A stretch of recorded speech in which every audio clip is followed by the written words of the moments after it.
മുഖ്യമന്ത്രി വിജയ് മുല്ലപ്പെരിയാർ വിഷയത്തിൽ കർശനമായ നിലപാടാണ് ഇപ്പോൾ സ്വീകരിച്ചിരിക്കുന്നത്.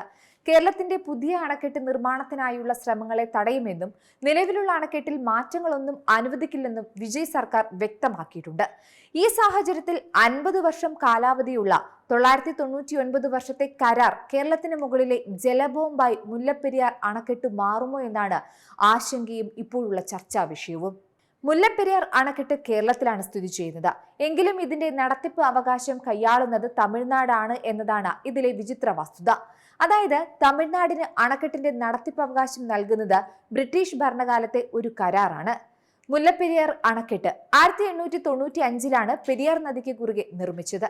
അന്ന് തമിഴ്നാടിന് നടത്തിപ്പ് അവകാശം നൽകുന്നത് തിരുവിതാംകൂർ ഭരണാധികാരിയും ബ്രിട്ടീഷ് സർക്കാരും തമ്മിലുള്ള 999 വർഷത്തെ പാട്ടക്കരാർ പ്രകാരമാണ്.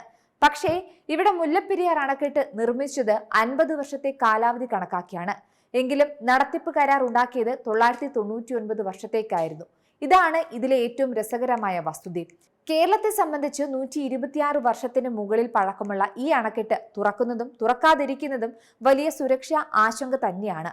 കാരണം ഈ അണക്കെട്ടിനുണ്ടാകുന്ന ഏതൊരു പ്രശ്നവും കേരളത്തിലെ 4 ദശലക്ഷം ആളുകളെയാണ് അതിശക്തമായി ബാധിക്കുക. അതായത് അണക്കെട്ട് തുറന്നുവിട്ടാൽ ഒഴുകിയെത്തുന്ന ജലം പെരിയാറിന് ചുറ്റും പ്രളയം തീർക്കും.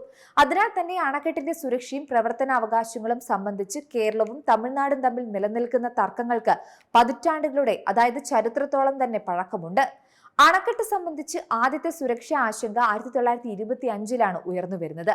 കൂടാതെ അണക്കെട്ടിന് കേടുപാടുകൾ സംഭവിച്ചതായുള്ള റിപ്പോർട്ടുകൾ 1979 പുറത്തു വന്നു. ഇതിന്റെയൊക്കെ ഭാഗമായി സുപ്രീം കോടതി 2000 ഇടപെട്ട് അണക്കെട്ടിന്റെ സുരക്ഷ വിലയിരുത്തുന്നതിനായി ഒരു വിദഗ്ധ സമിതിയും രൂപീകരിച്ചു. പക്ഷേ എത്ര വാദങ്ങളും പരാതികളും ലഭിച്ചിട്ടും ഈ തർക്കത്തിൽ ഇതുവരെ ഒരു അന്തിമ തീരുമാനത്തിലേക്ക് സുപ്രീം കോടതിക്ക് പോലും എത്താൻ സാധിച്ചിട്ടില്ല എന്നതാണ് മറ്റൊരു വസ്തുത. നിലവിൽ ഒരിടവേളയ്ക്ക് ശേഷമാണ് മുല്ലപ്പെരിയാർ വിഷയത്തിൽ അന്തർ സംസ്ഥാന ചർച്ചകൾ ചൂടുപിടിച്ച് നടക്കുന്നത്. മുല്ലപ്പെരിയാറിൽ പുതിയ അണക്കെട്ടിനുള്ള കേരളത്തിന്റെ ശ്രമങ്ങൾ തടയുമെന്ന് തമിഴ്നാട്ടിലെ വിജയുടെ പുതിയ സർക്കാരും നിലപാടെടുത്തിരുന്നു. വിജയ് സർക്കാരിന്റെ ആദ്യ നയപ്രഖ്യാപനത്തിലാണ് ഇക്കാര്യം പറഞ്ഞിരിക്കുന്നത്. കൂടാതെ 152 അടിയായി ജലനിരപ്പ് ഉയർത്താനുള്ള എല്ലാവിധ ശ്രമങ്ങളും തമിഴ്നാടിന്റെ ഭാഗത്തു നിന്നും ഉണ്ടാകുമെന്നും ഡാമിന്റെ അറ്റകുറ്റപ്പണിക്കായി മുന്നോട്ടു പോകുമെന്നും സർക്കാർ നയത്തിലുണ്ട്. ഈ പരാമർശങ്ങൾ വലിയ തലവേദന തന്നെയാണ് കേരളത്തിന് സൃഷ്ടിക്കുന്നത്. ഈ ഒരു പശ്ചാത്തലത്തിലാണ് 2 സംസ്ഥാനങ്ങൾക്കുമിടയിൽ ചർച്ചകൾ ചൂടുപിടിക്കുന്നത്. അതിനാൽ തമിഴ്നാടിന് വെള്ളം, കേരളത്തിന് സുരക്ഷ എന്ന തരത്തിലായിരിക്കും ചർച്ചകൾ ഇനി മുന്നോട്ടു പോകുക. ഏറ്റവും പുതിയ വാർത്തകളും വിശേഷങ്ങളും വിരൽത്തുമ്പിലറിയാൻ സീ മലയാളം ന്യൂസ് എല്ലാ ഡിജിറ്റൽ പ്ലാറ്റ്ഫോമുകളിലും ലഭ്യം.